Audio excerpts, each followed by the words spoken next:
আসসালামু আলাইকুম। দেশ বিদেশ টিভি থেকে হুসেন বলছি। আমার চ্যানেলে সবাইকে স্বাগত।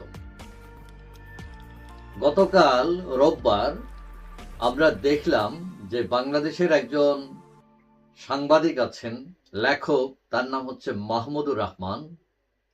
তার একটা পত্রিকা ছিল, নাম হলো আমার দেশ, এবং এই পত্রিকা আওয়ামী লীগ সরকার বন্ধ করে দিয়েছিল এবং তিনি ওই পত্রিকার সম্পাদক ছিলেন, তিনিও জেলে ছিলেন। এখন আওয়ামী লীগ সরকার চলে যাবার পরই তিনি অনেকটা নড়েচড়ে বসছেন। বিদেশে ছিলেন, বিদেশ থেকে দ্রুত চলে আসেন দেশে এবং আবার তার পত্রিকা চালু করেছেন আমার দেশ। এবং সেখানে গতকাল দেখলাম দুইজন উপদেষ্টা তারাও ছিলেন এই অনুষ্ঠানে।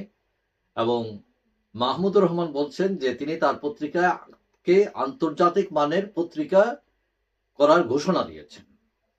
এখন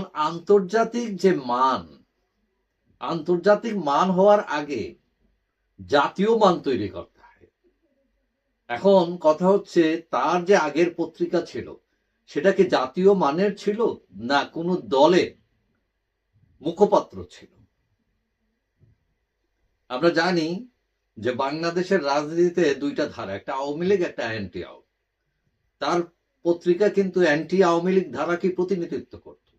তো সুতরাং তিনি তো জাতি হতে পারলেন না, সুতরাং আন্তর্জাতিক হবেন কোন কায়দায়?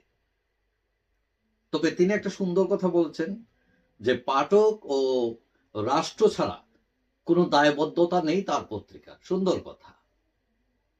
কিন্তু তিনি কি বিএনপির বিরুদ্ধে লিখতে পারবেন, জামাতের বিরুদ্ধে লিখতে পারবেন, না লেখার ইচ্ছা তার আছে? আমাদের দেশে অবশ্য লেখাটা অনেক কঠিন।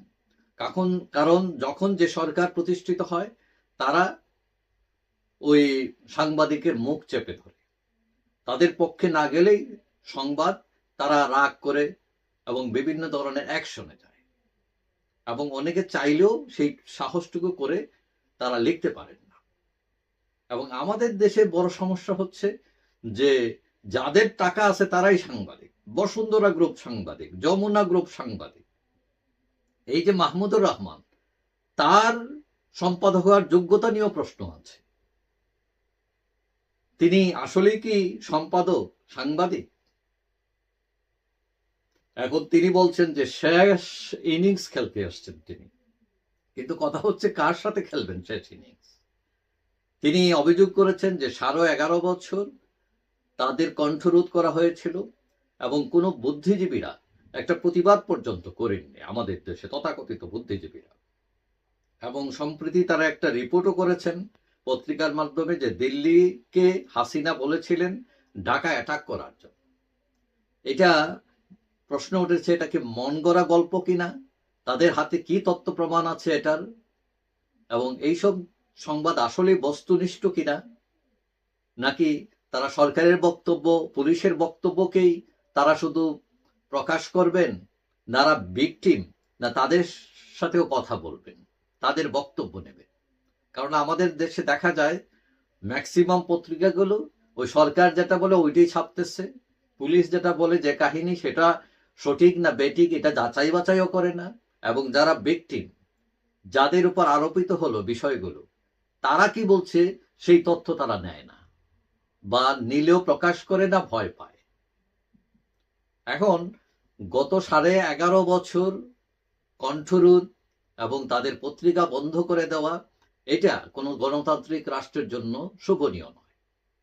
গণতান্ত্রিক রাষ্ট্রে কথা বলার অধিকার মানুষের, এটা তার সংবিধান দ্বারা স্বীকৃত।